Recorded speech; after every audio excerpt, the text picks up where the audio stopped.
ছিল জাগরুক রাখার জন্য আদম আলাইহিস সালাম হাওয়া আলাইহিস সালামের যে তওবা কবুল হয়েছে এইখানকে চিরঞ্জীব রাখার জন্য এইখানে আরাফাতের ময়দান আছে 10 বছরের মধ্যে। এইখানে সাইলেন্ট সিম্বল। আদমকে বলা হয় অ্যাডাম, হাওয়াকে বলা হয় ইভ। অ্যাকর্ডিং টু বাইবেলের মতে দ্য ইভ মিনস হাওয়া আলাইহিস সালাম, the first mother of human being. মানব জাতির প্রথম মা যিনি, তিনি হচ্ছেন হাওয়া আলাইহিস সালাম। হাওয়াকে বলা হয় ইভ।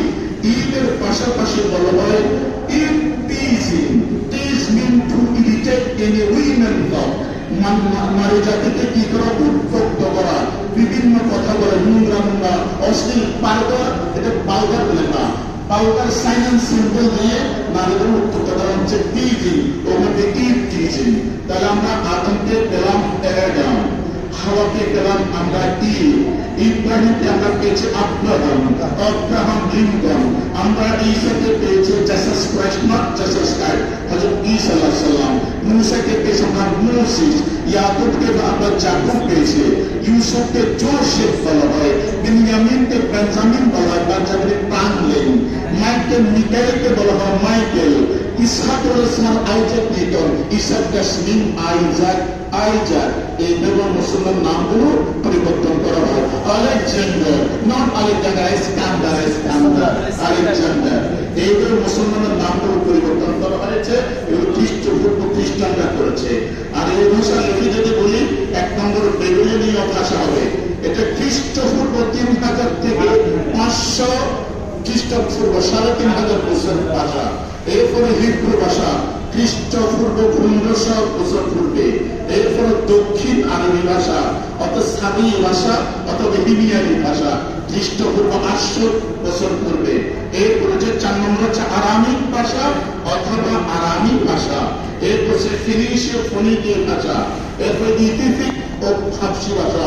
হযরত বেলাল রাদিয়াল্লাহু তাআলা ইথিওপিয়া যেটা হাবশা বলে আমরা, এটা স্ট্যান্ডার্ড মডার্ন ল্যাঙ্গুয়েজ ইথিওপিয়া, ওখান থেকে আসছে আরবি ভাষা। তাহলে টোটাল 7টি পর্যায়ে অনুসরণ করে সর্বশেষ মার্কে যেটি ইথিওপিয়া, এটি হলো হাবশার পর থেকে আরাবিক ভাষা এসে। এগুলো আমরা আরবি সম্পর্ক কতটুকু ধারণা রাখতে পারি। এরপরে আরবি ভাষা ক্রমবিকাশ আমি আলোচনা করছি, এই কারণে যেহেতু গ্রুপে দিব, ভাষাকে একবার দেখলে হয়ে যাবে।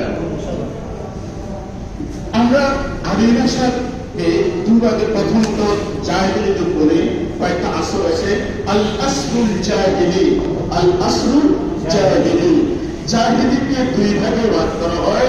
আল আসরুল জাহিলিয়াতিল উলা, আল আসরুল জাহিলিয়াতিল উলা।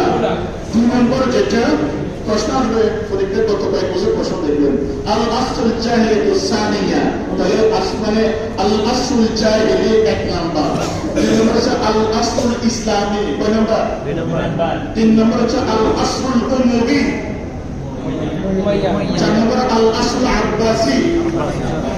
কয় নাম্বার? 4 নম্বর আল আসরুল উসমানী, আল আসরুল হাদির, ক্লাসিক্যাল আরবিক যেটা। এখানে যদি আমরা আসি 6 নম্বর পর্যন্ত আসলাম, তাহলে আল আসরুল জাহিলি 440 থেকে 622 খ্রিস্টাব্দে এটাকে ধরা হয়, 622 পর্যন্ত। ইসলামী যুগ ধরা হয়। ইসলামী যুগ আর অন্য ভাষায় ডক্টর সুবরি সালে, আরো মডার্ন আরবিক সাহিত্যিক, তিনি বলছেন আল আসল ইসলামী যেটা 570 খ্রিস্টাব্দ থেকে 661 খ্রিস্টাব্দ পর্যন্ত, এটা হচ্ছে আমাদের আল আসল ইসলামী। 91 ইয়ার্স, কত বছর?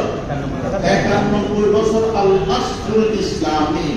আল আসরুল উমুবি, উমাইয়া যুগ, এটা হচ্ছে 661 থেকে 750 পর্যন্ত। 750 পর্যন্ত আমরা যদি ধরি, হিজরি যদি ধরি, হিজরির মধ্যে হচ্ছে 40 হিজরি থেকে 132 হিজরি পর্যন্ত। টোটাল হচ্ছে 89 বছর। 89। তাহলে দুটো আমরা ডাইরেক্ট আলোচনা করছি। 3 নম্বরে যেটা আমি বললাম। 4 নম্বরে আল আসল আব্বাসি 750 খ্রিস্টাব্দ থেকে 1258 পর্যন্ত। বাগদাদের প্রথম আমরা বলি না হালাকু খাঁ, সঙ্গিস খাঁ, বাইতুল হিকমা যে চ্যাপ্টার বললাম, আর বাইতুল হিকমার যারা ট্রান্সলেট ডিপার্টমেন্ট ছিল, ওরা যে পরিমাণ বই অনুবাদ করত, অনুবাদিত বইয়ের ওজন যতটুকু হতো, ওই ওজন দিয়ে স্বর্ণ দেওয়া হতো ওদের বিনিময়ে। হালাকুস খান সিঙ্গিস খান হালাকুহ যখন বাগদাদকে ধ্বংস করে দেওয়া হয়, দিজলা অর্থাৎ দাজলা ইউফ্রেটিস পোরা এবং মানে টাইগ্রিস বলে, আর এটা হলো দিজলা ও দাজলা, ফোরাকে